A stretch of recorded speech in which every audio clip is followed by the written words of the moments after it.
ലോകത്ത് ഒരു 30 സെക്കൻഡിലും ഒരു ഡയബറ്റിക് പേഷ്യൻറ്റിൻ്റെ കാല് മുറിക്കുന്നുണ്ട്. എന്താണ് ഈ അവസ്ഥയ്ക്ക് കാരണം? പ്രധാനമായും ഡയബറ്റിക് പേഷ്യൻസിൽ ബ്ലഡിൽ ഷുഗർ ലെവൽ കൂടി നിൽക്കുന്നത് വഴി രോഗപ്രതിരോധ ശക്തി കുറയുന്നു. അതുവഴി ചെറിയ മുറിവുകൾ പോലും ഇൻഫെക്ഷനായി അൾസറായി മാറുന്നുണ്ട്.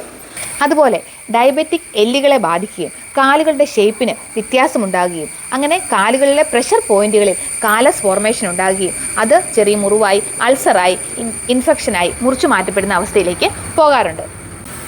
മൂന്നാമതായി ഡയബറ്റിക് രക്തയോട്ടത്തെ ബാധിക്കുന്ന വഴി കാലുകളിലെ വിരലുകളിലും പാദങ്ങളിലും ഉണ്ടാകുന്ന ചെറിയ ക്യാപ്പിലറികളിൽ ബ്ലോക്ക് ഉണ്ടാകുകയും ചെറിയ മുറിവുകൾ പോലും ഇൻഫെക്ഷനായി അൾസറായി മാറാറുണ്ട്.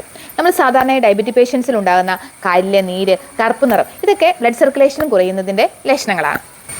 നാലാമതായി രക്തയോട്ടക്കുറവ് കാലുകളെ ഞരമ്പുകളെ ബാധിക്കുകയും ന്യൂറോപ്പതി ആകുകയും കാലിൽ മരപ്പ്, തരിപ്പ്, തൊട്ടാൽ അറിയാത്ത അവസ്ഥ, ചെരിപ്പൂരിപ്പോയാൽ അറിയാത്ത അവസ്ഥ, ഈ ഒരു സ്റ്റേജിൽ ചെറിയൊരു മുറിവുണ്ടാകുകയും അത് ഇൻഫെക്ഷൻ ആകുകയും അൾസറാകുകയും ചെയ്യാറുണ്ട്.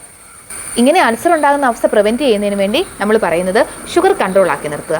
അത് എക്സസൈസിലൂടെയും ഡയറ്റിലൂടെയും നമുക്കതിനെ കൺട്രോൾ ആക്കി നിർത്താൻ പറയും. അതുപോലെ തന്നെ കാലിലെ സർക്കുലേഷൻ കറക്റ്റാക്കി നിർത്തിക്കൊണ്ട് ന്യൂറോപ്പതിയും മുറിവുണ്ടാകുന്ന അവസ്ഥയും നമുക്ക് ഒഴിവാക്കാൻ സാധിക്കും.